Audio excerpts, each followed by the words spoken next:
Suprabhat. Good morning, dear students. Welcome back in your Hindi class.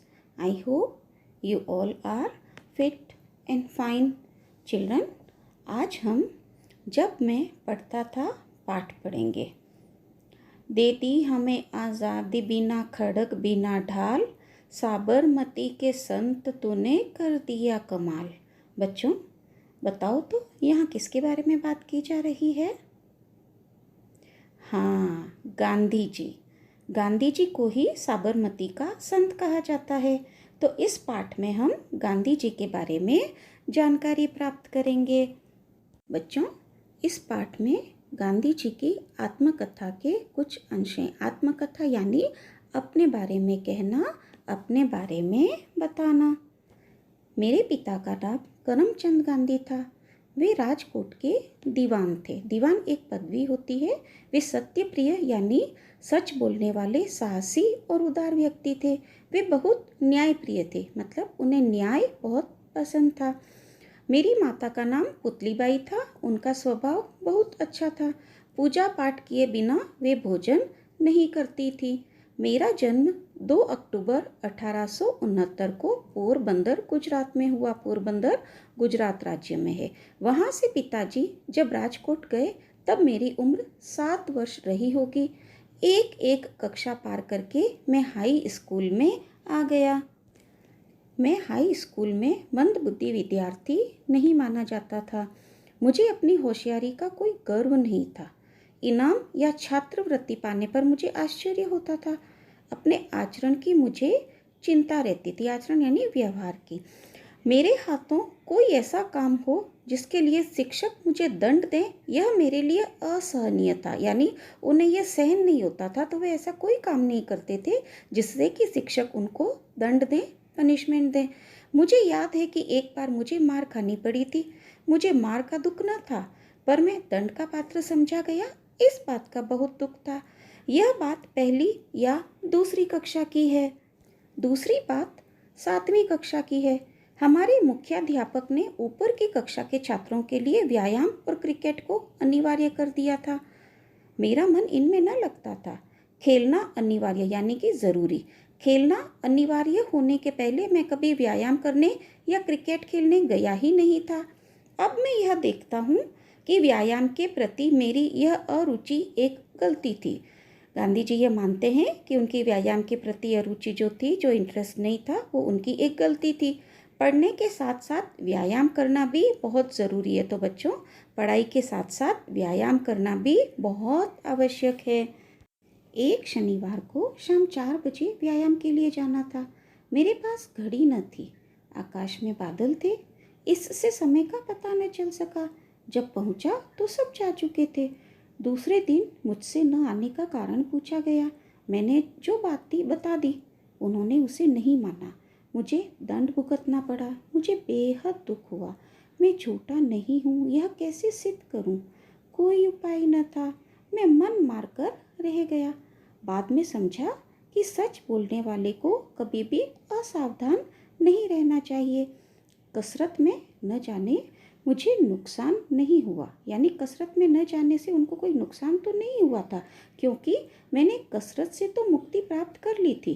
पिताजी ने headmaster को पत्र लिखा कि स्कूल के समय के बाद वे मेरी उपस्थिति का उपयोग अपनी सेवा के लिए करना चाहते हैं। इस कारण मुझे मुक्ति मिल गई कि पिताजी ये चाहते हैं कि स्कूल के समय के बाद मैं उनकी सेवा करूं, उनकी देखभाल करूं। आगे गांधी जी बताते हैं, मैंने पुस्तकों में पढ़ा था कि खुली हवा में घूमना स्वास्थ्य के लिए लाभकारी होता है। यह बात मुझे अच्छी लगी और तभी से मैंने सैर करने की आदत डाल ली। इससे मेरा शरीर तगड़ा हो गया। यानी उनका शरीर जो था वो अच्छा हष्ट पुष्ट हो गया। यानी व्यायाम के बदले मैंने टहलने का सिलसिला रखा। इससे शरीर को व्यायाम न देने की गलती के लिए तो शायद मुझे सज़ा नहीं भोगनी पड़ी, पर एक गलती की सज़ा मैं आज तक भोग रहा हूँ। मैं यही जानता था कि पढ़ाई में सुंदर लेखन ज़रूरी नहीं है। विलायत जाने तक यह विचार बना रहा। बाद में और ख़ास करके दक्षिण अफ्रीका में जब मैंने वकीलों और अन्य पढ़े लिखे नवयुवकों के मोती के दानों जैसे अक्षर देखे तो मैं शर्माया और पछताया, यानी उनकी जो लेखनी थी, उनका जो लेखन था बहुत सुंदर था, वो बहुत अच्छी अच्छी हैंडराइटिंग में लिखते थे और गांधी जी की हैंडराइटिंग अच्छी नहीं थी। इसके लिए उन्हें शर्म भी आती थी और वे बहुत पछताए। आगे वो बताते हैं, मैंने अनुभव किया कि खराब अक्षर अधूरी शिक्षा की निशानी मानी जानी चाहिए। बाद में मैंने अक्षर सुधारने का प्रयत्न किया, पर पका घड़ा कहीं चाक पर चढ़ता है। सभी मेरे उदाहरण से सबक लें और समझें कि अच्छे अक्षर विद्या का आवश्यक अंग है, यानी आपको सुंदर सुंदर हैंडराइटिंग में लिखना चाहिए, अच्छे अक्षर होने चाहिए। अच्छे अक्षर सीखने के लिए चित्रकला आवश्यक है, इसलिए बालकों को चित्रकला पहले सिखानी चाहिए। जिस तरह पक्षियों, वस्तुओं आदि को देखकर बालक उन्हें याद रखता है और आसानी से पहचानता है, उसी तरह जब चित्रकला सीखकर चित्र आदि बनाने लगे तभी अक्षर पहचानना और लिखना सीखे तो उसके अक्षर छपे अक्षरों के समान सुंदर होंगे, यानी उनकी हैंडराइटिंग बहुत सुंदर हो जाएगी। इस समय के विद्याध्ययन यानी विद्या प्राप्त करने के समय के कुछ संस्मरण और भी उल्लेखनीय हैं। छठी कक्षा में मेरे संस्कृत शिक्षक कृष्ण शंकर मास्टर बहुत कड़े मिजाज के थे। विद्यार्थियों को अधिक से अधिक सिखाने का प्रयास करते थे, परंतु मैंने संस्कृत की कक्षा छोड़कर फारसी की कक्षा में बैठना शुरू कर दिया। फारसी के मौलवी बहुत नरम दिल के थे, लेकिन इस बात से संस्कृत शिक्षक को बहुत दुख हुआ। उन्होंने मुझे समझाया, मैं तो सब छात्रों को बढ़िया संस्कृत सिखाना चाहता हूँ, आगे चलकर उसमें रस के घूंट पीने को मिलेंगे। तुम्हें यूँ हारना नहीं चाहिए, तुम फिर से मेरी कक्षा में आकर बैठो।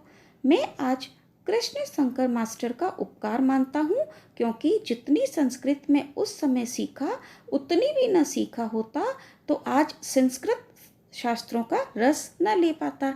अब तो मैं यह मानता हूँ कि भारतवर्ष के पाठ्यक्रम में मातृभाषा के अतिरिक्त हिंदी, संस्कृत, फारसी, अरबी और अंग्रेजी का स्थान होना चाहिए। भाषाओं की इस संख्या से किसी को डरना नहीं चाहिए, यानी इतनी सारी भाषाएं हैं नंबर में, तो ये देखकर डरना नहीं चाहिए।